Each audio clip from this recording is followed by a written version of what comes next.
Assalomu alaykum. What's up, fellas? Ko'rishgandan xursandmiz va navbatdagi qisqa videomiz ma'lumotlar berishda davom etamiz.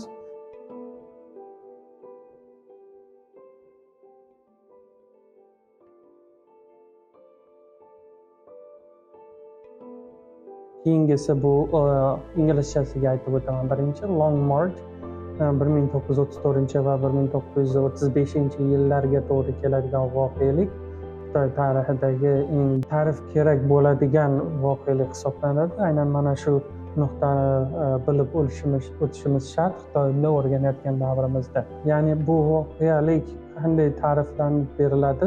Aynan o'sha davrda CCP, ya'ni esingizda bo'lsa 1927 va 28-yildan keyin KMTning aynan CCPga nisbatan tozalashlarni olib borganda endi ularga qarshi dushmanlik, ya'ni endi ochiq oydin dushman paydo bo'lgandan keyin ikkita guruh bir-biri bilan kurashishni boshlaydi va o'sha davrdan boshlangandan 1934 va 35-yillargacha burilish nuqta nimaga aytiladi? Aynan o'sha yerda CCPning g'alabali yurishlarining boshlang'ich qaysidir ma'noda ochilish nuqtasiga olib boradi.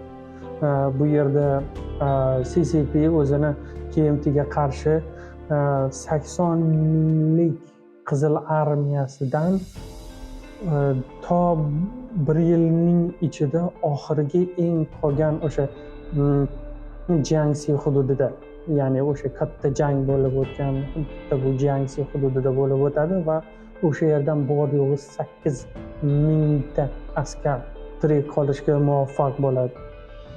Va aynan o'sha davrda 1934-yildan 1935-yilgacha bo'lib o'tgan umumiy bosib o'tilgan masofasi 6000 miles bu inglizchasiga, ya'ni hisob kitobini olaverasiz. Uni bir mile necha kilometr deb Google'ga yozsangiz o'zi hisob kitobini chiqarib beradi.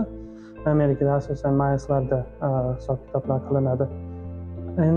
O'sha 6000 mil davomida tog' tizmalari, juda ko'p geografik yerlar, baland pastliklar, daryo,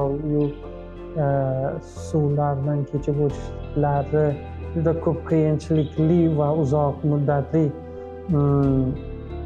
yurish hisoblanadi. Aynan mana shu yerda juda ko'p mutaxassislarning ta'rifini berishicha, bu balkim harbiy tomondan yutqizish bo'lishi mumkin, lekin siyosiy tomondan aynan o'sha nuqtadan siyosiy g'alabaga burilish sifatida xizmat qiladi va aynan o'sha davrdan boshlab CCPning North, ya'ni shimol qismiga nisbatan o'zining yuqori egalik darajasini oshirib yuboradi.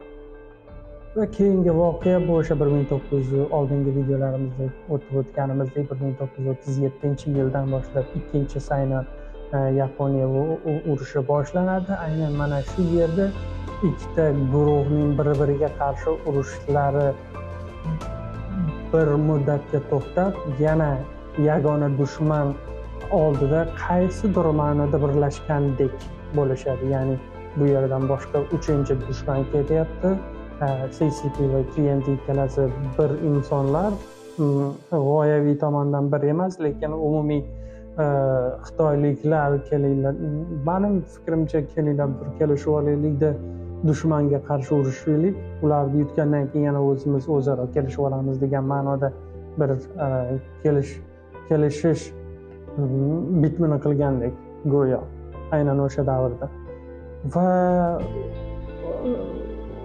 aynan o'sha burilish nuqtasidan boshlab Mao Zedongning o'sishi, yuksalib borib CCPning lideriga aylanishi va undan keyin Yapon urushining tugashi, Yapon urushidan keyin yana KMTga qarshi urushlar olib borib va oxir-oqibat KMTning Tayvan hududiga, ya'ni qo'shni orolga ko'chib o'tishi bilan yakunlanadi.